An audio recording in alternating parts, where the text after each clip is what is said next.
सोचिए, एक बेटा अपने बाप को बचाने के लिए दरवाजा खोलता है, लेकिन वही दरवाजा उसके बाप की मौत का सबब बन जाता है। ये कहानी है बदले की उस आग की जो न सिर्फ दुश्मन को जलाती है, बल्कि बदला लेने वाले की इंसानियत को भी राख कर देती है। आज हम बात करेंगे साउथ कोरियन सिनेमा की सबसे खौफनाक masterpiece I saw the devil के बारे में। कहानी की शुरुआत होती है रात के वक्त एक सुनसान सड़क से, जहां हम एक सफेद रंग की गाड़ी को देखते हैं। इस गाड़ी में जूयॉन नाम की एक लड़की बैठी हुई है। बाहर बहुत तेज बर्फ गिर रही है और ठंड का मौसम है। जूयॉन फोन पर अपने फियोंसे सुयून से बात कर रही है।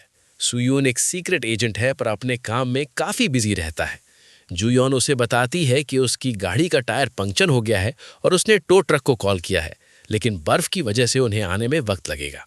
सुयून उसे कहता है कि वो गाड़ी के अंदर ही रहे और दरवाजा ना खोले। तभी वहां एक पीली रंग की स्कूल बस आकर रुकती है। उस बस से एक आदमी उतरता है जिसका नाम ग्योंगचुल है। ग्योंगचुल देखने में एक मामूली सा आदमी लगता है, लेकिन असल में वो एक निहायत ही खतरनाक सीरियल किलर है। एक ऐसा दरिंदा जिसके अंदर इंसानियत नाम की कोई चीज नहीं है। ग्योंगचुल जूयॉन की गाड़ी की खिड़की पर नॉक करता है और कहता है कि वो टायर चेक कर देगा। जूयॉन उससे मना करती है और कहती है कि उसने टो ट्रक बुला लिया है, लेकिन ग्योंगचुल उसकी बात सुनने के बजाय गाड़ी के चारों तरफ घूमने लगता है, जो जूयॉन को बहुत अजीब और डरावना लगता है।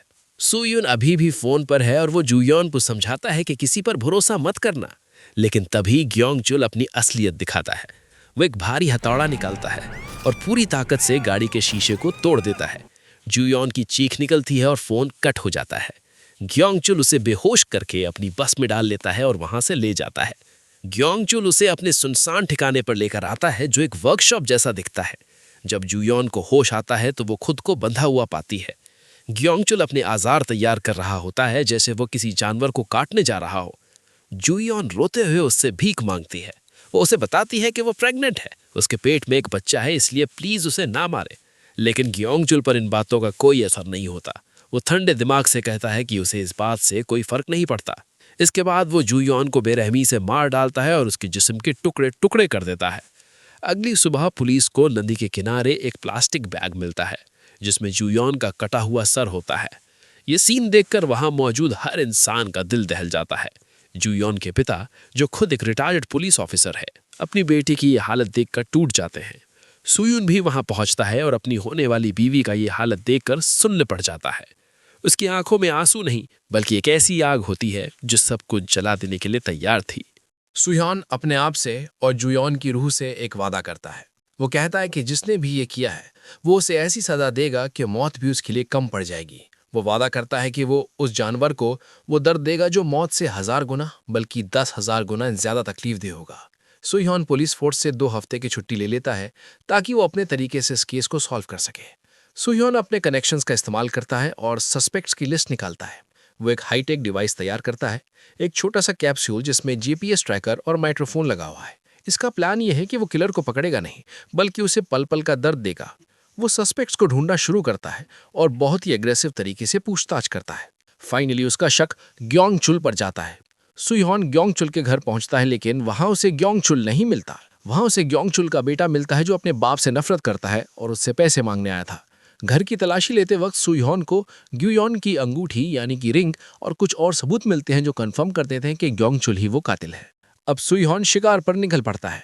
दूसरी तरफ हम ग्योंगचुल को देखते हैं, जो अभी भी अपनी हैवानियत में लगा हुआ है। वो एक स्कूल बस चलाता है और रास्ते में खड़ी एक लड़की को लिफ्ट देता है। उसकी नीयत फिर से खराब होने लगती है, लेकिन तभी सुयॉन्ग उसकी लोकेशन ट्रैक कर लेता है। ग्योंगचुल इस लड़की के साथ जबरदस्ती करने ही वाला होता है कि सुयॉन वहां पहुंच जाता है। ग्योंगचुल अपना ठिकाने ग्रीन हाउस में होता है। सुयॉन चुपचाप वहां आता है। ग्योंगचुल को लगता है कि वो कोई आम आदमी है और उस पर हमला करने की कोशिश करता है, लेकिन सुयॉन्ग एक ट्रेन्ड सीक्रेट एजेंट है। वो ग्योंगचुल के हर वार को रोकता है और उसे बुरी तरह मारना शुरू करता है। ये लड़ाई एक तरफा होती है। सुयॉन्ग उसका हाथ तोड़ देता है और उसे अधमरा यानी कि हाफ डेड कर देता है। जब ग्योंगचुल बेहोश हो जाता है तो सुयॉन्ग उसे जान से नहीं मारता, बल्कि वो अपना वो स्पेशल जीपीएस कैप्सूल ग्योंगचुल के मुंह में डालकर उसे निगलने पर मजबूर कर देता है। इसके बाद सुयॉन्ग वहां से चला जाता है। ये उसका प्लान था, कैच एंड रिलीज यानी कि पकड़ो और छोड़ दो। वो चाहता है कि ग्योंगचुल डर के साए में जिए। जब ग्योंगचुल को होश आता है तो वो दर्द से कराह रहा होता है। उसे समझ नहीं आता कि वो जिंदा कैसे बच गया और वो आदमी कौन था जिसने उसे इतना मारा। ग्योंगचुल गुस्से में वहां से निकलता है और एक टैक्सी को रोकता है। इस टैक्सी में पहले से 2 लोग बैठे होते हैं, एक ड्राइवर और एक पैसेंजर। ये दोनों भी ग्योंगचुल जैसे ही क्रिमिनल्स होते हैं। तो रास्ते में ड्राइवर और पैसेंजर ग्योंगचुल को लूटने और मारने का प्लान बनाते हैं। ड्राइवर कहता है, आज हम सब लकी हैं, लेकिन ग्योंगचुल जो पहले से ही जख्मी और गुस्से में है उन पर टूट पड़ता है। टैक्सी के अंदर ही एक खूनी खेल शुरू हो जाता है और ग्योंगचुल ड्राइवर और पैसेंजर दोनों को बेरहमी से मार डालता है। सू यून जो माइक्रोफोन के जरिए सब कुछ सुन रहा होता है, तुरंत टैक्सी की लोकेशन की तरफ बढ़ता है। ग्योंगचुल टैक्सी लेकर एक क्लिनिक पहुंचता है ताकि वो अपने जख्मों का इलाज करा सके। वहां वो डॉक्टर और नर्स को डराता है और इलाज करवाने के बाद नर्स के साथ बदतमीजी करने की कोशिश करता है।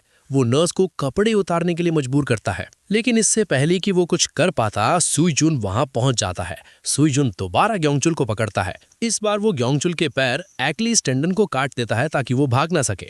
वो ग्योंगचुल को फायर एक्सटिंग्विशर से मारता है और फिर से उसे अधमरा करके छोड़ देता है। सू यून का मकसद साफ था, ग्योंगचुल को महसूस करवाना कि वो अब शिकारी नहीं बल्कि शिकार है। ग्योंगचुल को अब समझ नहीं आ रहा होता है कि ये आदमी कौन है और इसे कैसे पता चलता है कि वो कहाँ है। वो सोचता है कि पुलिस उसके पीछे है, लेकिन पुलिस का तरीका ऐसा नहीं होता। वो दर्द और गुस्से में पागल होने लगता है। वो अपने एक पुराने साथी के घर जाता है जो खुद एक क्रिमिनल है और कैनिबल यानी इंसान का मांस खाने वाला है। वहां ग्योंगचुल अपने दोस्त और उसकी गर्लफ्रेंड के साथ मिलकर सू यून को मारने का प्लान बनाने की सोचते हैं, लेकिन सू यून तो उनकी हर बात सुन रहा होता है। सू यून वहां भी पहुंच जाता है। इस बार ग्योंगचुल का दोस्त और वो दोनों मिलकर सू यून पर हमला करते हैं, लेकिन सू यून के सामने वो टिक नहीं पाते। सू यून उन सबको बुरी तरह मारता है। वो ग्योंगचुल के हाथ को तोड़ देता है और उसे चेतावनी देता है कि ये तो बस शुरुआत है। लेकिन अब कहानी में एक ट्विस्ट आता है। ग्योंगचुल भले ही एक जानवर हो, लेकिन वो बेवकूफ नहीं है। उसे शक होने लगता है कि सू यून उसे बार बार कैसे ढूंढ लेता है। जब वो टॉयलेट में होता है और उसे उल्टी यानी वॉमिट आती है, तब उसे एहसास होता है कि शायद उसके अंदर कुछ है। वो एक लैक्सेटिव यानी पेट साफ करने की दवाई लेता है और फाइनली वो जीपीएस कैप्सूल उसके पेट से बाहर निकल आता है। ग्योंगचुल वो कैप्सूल देखकर जोर जोर से हंसता है। उसकी हंसी में जीत की खुशी और बदले की आग होती है। वो समझ जाता है कि ये सब सू यून का किया धरा है और वो उसकी हर बात सुन रहा था। अब ग्योंगचुल शिकार से वापस शिकारी बन जाता है। वो कैप्सूल को पानी में फ्लश करने की बजाय एक चालाकी करता है ताकि सू यून को लगे कि वो अभी भी वहीं है। फिर वो सू यून के बारे में पता लगाता है और उसे पता चलता है कि सू यून असल में जू यून फियांसे है। ग्योंगचुल डिसाइड करता है कि वो सू यून को सबसे बड़ा दर्द देगा, उसके बचे हुए परिवार को खत्म करके। ग्योंगचुल चुपके से जू यून के पिता रिटायर्ड पुलिस ऑफिसर के घर पहुंचता है। जू यून के पिता घर पर अकेले होते हैं। ग्योंगचुल उन पर हमला कर देता है। बूढ़ा बाप अपनी पूरी कोशिश करता लड़ने की, लेकिन ग्योंगचुल के जुनून के आगे वो कमजोर पड़ जाते हैं। ग्योंगचुल उन्हें बुरी तरह जख्मी कर देता है। इसके बाद वो जू यून की बहन सू यून की साली का इंतजार करता है। जब वो घर आती है तो ग्योंगचुल उसे भी पकड़ लेता है। सू यून को जब पता चलता है कि ग्योंगचुल उसके कंट्रोल से बाहर निकल चुका है और उसके कैप्सूल की लोकेशन गलत दिखा रही है, तो वो घबरा जाता है। उसे रियलाइज होता है कि ग्योंगचुल ने ट्रैकर ढूंढ लिया है। तभी ग्योंगचुल जू यून के पिता के फोन से सू यून को कॉल करता है। फोन पर ग्योंगचुल हंसता है और कहता है, तुमने मुझे हल्के में लिया, तुम्हें लगता था तुम जीत गए, अब सुनो असली दर्द क्या होता है। सू यून पागलों की तरह गाड़ी भगाता है, लेकिन वो बहुत लेट हो चुका होता है। ग्योंगचुल ने जू यून के पिता को मार दिया होता है और उसकी बहन को भी अपनी हवस और गुस्से का शिकार बना दिया होता है। कहानी का ये मोड़ बहुत ही दर्दनाक है। सू यून जो बदला लेने चला था, उस चक्कर में उसने अपने बचे खुचे अपनों को भी खो दिया। अब ये लड़ाई सिर्फ बदले की नहीं बल्कि आत्मा के खत्म होने की थी। ग्योंगचुल वहां से भाग चुका होता है और पुलिस के सामने आत्मसमर्पण करने जा रहा होता है। ग्योंगचुल का प्लान यह था कि अगर वो पुलिस के पास चला गया तो वो जेल में रहेगा लेकिन जिंदा रहेगा और सू यून उसका कुछ नहीं बिगाड़ पाएगा। ये उसकी सू यून के खिलाफ आखिरी चाल थी, कानून का सहारा लेकर बच जाना। सू यून समझ जाता है कि अगर ग्योंगचुल पुलिस के हाथ लग गया तो उसका बदला अधूरा रह जाएगा। वो अपनी कार फुल स्पीड में भगाता है और पुलिस स्टेशन जाने वाले रास्ते पर ग्योंगचुल को इंटरसेप्ट करता है। वो ग्योंगचुल को उठाता है और उसे वहां से गायब कर देता है, पुलिस के पहुंचने से बस कुछ सेकंड्स पहले। सू यून ग्योंगचुल को वही वर्कशॉप में लेकर जाता है जहां कहानी की शुरुआत हुई थी, जहां ग्योंगचुल ने जू यून को मारा था। ग्योंगचुल को एक कुर्सी पर बांध दिया जाता है। अब वो डर नहीं रहा था, बल्कि अब भी सू यॉन को टॉन्ट मार रहा था। वो कहता है, तुम मुझे मार भी दोगे तो क्या होगा, मैं दर्द महसूस नहीं करता, मैंने जो किया उसका मुझे कोई पछतावा नहीं है। तुम हार गए हो सू यॉन, क्योंकि तुम मेरे जैसे बन गए हो। सू यॉन बिना कुछ बोले अपने टॉर्चर को अंजाम देता है, लेकिन उसे एहसास होता है कि शारीरिक दर्द ग्योंगचुल जैसे शैतान के लिए काफी नहीं है। उसे ग्योंगचुल को वो दर्द देना होगा जो उसकी आत्मा को तोड़ दे। सू ह्योन कहता है, मैं तुम्हें तब मारूंगा जब तुम दर्द और खौफ से कांप रहे होगे। यही असली बदला है। सू ह्योन एक आखिरी सेटअप तैयार करता है। ये एक गिलिटीन जैसा ट्रैप होता है।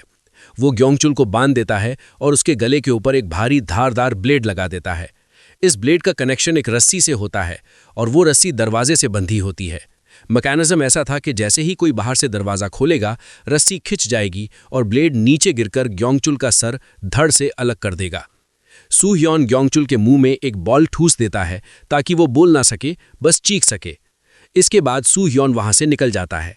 जाते वक्त वो ग्योंगचुल के बेटे और उसके बूढ़े माँ बाप को कॉल करता है और उन्हें बताता है कि ग्योंगचुल इस जगह पर है और बुरी हालत में है।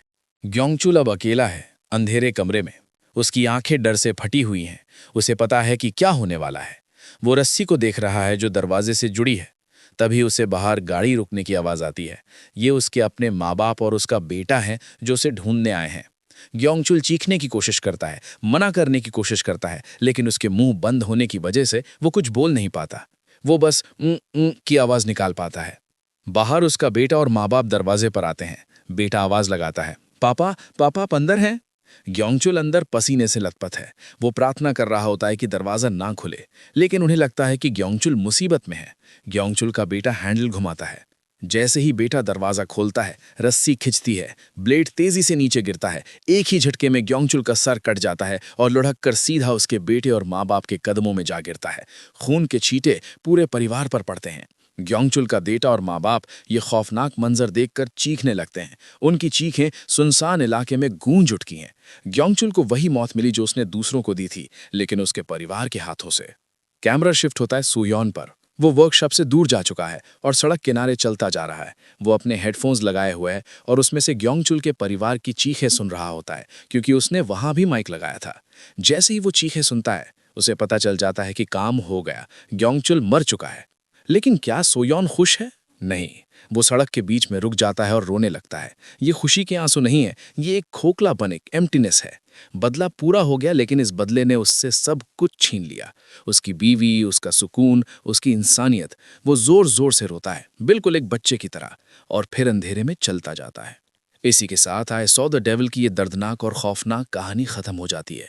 ये मूवी हमें सिखाती है कि जब आप एक शैतान से लड़ने जाते हैं तो आपको ध्यान रखना चाहिए कि कहीं आप खुद भी शैतान न बन जाएं। बदला किसी भी दर्द की दवा नहीं होता, बल्कि ये घाव को और गहरा कर देता है। अगर आपको ये डिटेल रिकैप पसंद आया हो और आपने सू यॉन के दर्द को महसूस किया हो, तो वीडियो को लाइक और चैनल को सब्सक्राइब जरूर कीजिएगा। मिलते हैं अगली वीडियो में एक नई कहानी के साथ।